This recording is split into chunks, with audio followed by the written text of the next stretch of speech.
નડિયાદ શહેર જિલ્લા કોંગ્રેસ પ્રમુખ છું।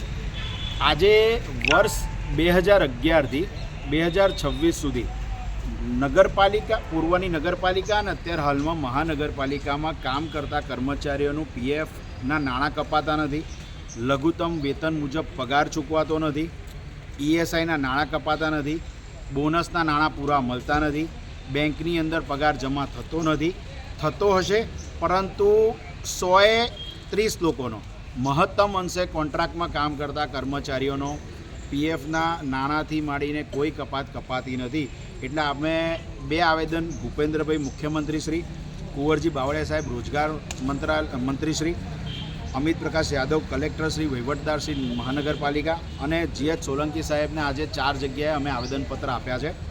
મૂળ વસ્તુ કે જે અત્યારે હાલમાં એજન્સીઓ ચાલે છે કે સિક્યુરિટીની એજન્સી છે કે જે કર્મચારીઓ મહાનગરપાલિકામાં કામ કરે છે, બાગમાં કામ કરે છે, સિક્યુરિટીનું કામ કરે, તેમને મિનિમમ વેજ પ્રમાણે પગાર આપવામાં આવતો નથી।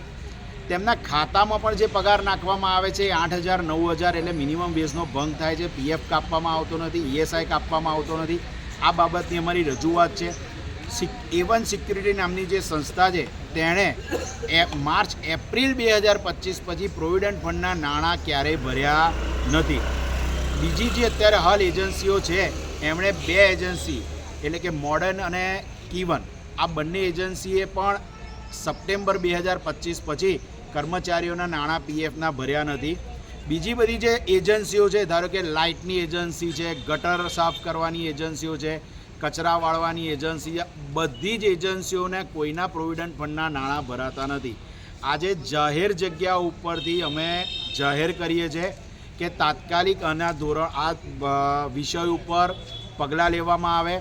જવાબદાર અધિકારીઓ છે એટલે કે પૂર્વના ચીફ ઓફિસર, અત્યારના જે વહીવટી શાખા સંભાળી રહ્યા છે એ ડેપ્યુટી કમિશનર તથા જે એકાઉન્ટ વિભાગના હેડ હોય, આ બધી જ જવાબદારી તેમનામાં આવે છે।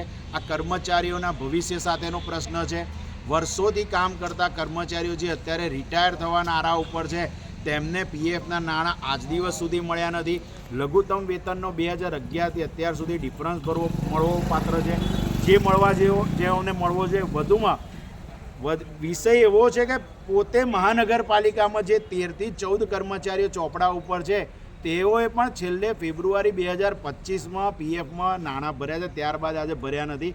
આ બધો જ ઓન રેકોર્ડ અમે કલેક્ટર સાહેબને આજે સાંજે 4 વાગ્યા સુધીનો બધો જ ઓનલાઈન રેકોર્ડ અમે પ્રોવાઈડ કર્યો છે।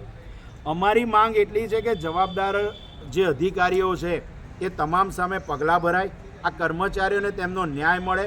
એટલે કે પ્રોવિડન્ટ ફંડના નાણાં તેમને રિટાયરમેન્ટશીપ પછીના એમને પાછળનું ભવિષ્ય ચાલે તેના હોય છે। ઈએસઆઈમાં તેમને મેડિકલની બેનિફિટ મળતી હોય છે, તેમના પરિવારને બેનિફિટ મળતો હોય છે। તેઓને આજ 2011થી અત્યાર સુધીમાં જો બોનસ ચૂકવાયું હોય, મિનિમમ વેજ પ્રમાણે પૈસા ચૂકવાયા હોય, બીજું કે તેઓને પગાર ચિઠ્ઠી આપવામાં આવી હોય ને તેનો પણ પુરાવો મહાનગરપાલિકા રજૂ કરે। જાહેર જગ્યા ઉપરથી બોલું છું કે કોઈ પણ જગ્યાએ અમને ખોટા સાબિત કરશે તો જાહેર જીવન છોડી દેવાની મારી પોતાની તૈયારી છે।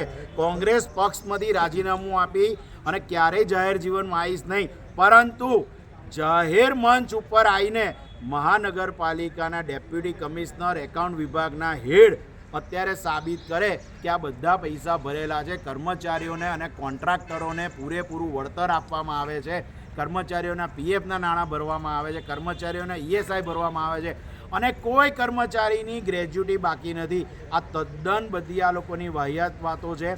ગુજરાત સરકાર, ભારત સરકાર પૂરતું ફંડ આ લોકો માટે આપે છે, પરંતુ એવી લોકમુખે વાયકા છે, લોકોના મુખે અત્યારે ચર્ચા છે કે આ બધા જ નાણાં આ લોકોએ ભ્રષ્ટાચાર કરી અને પોતાના ખિસ્સામાં નાખેલા છે।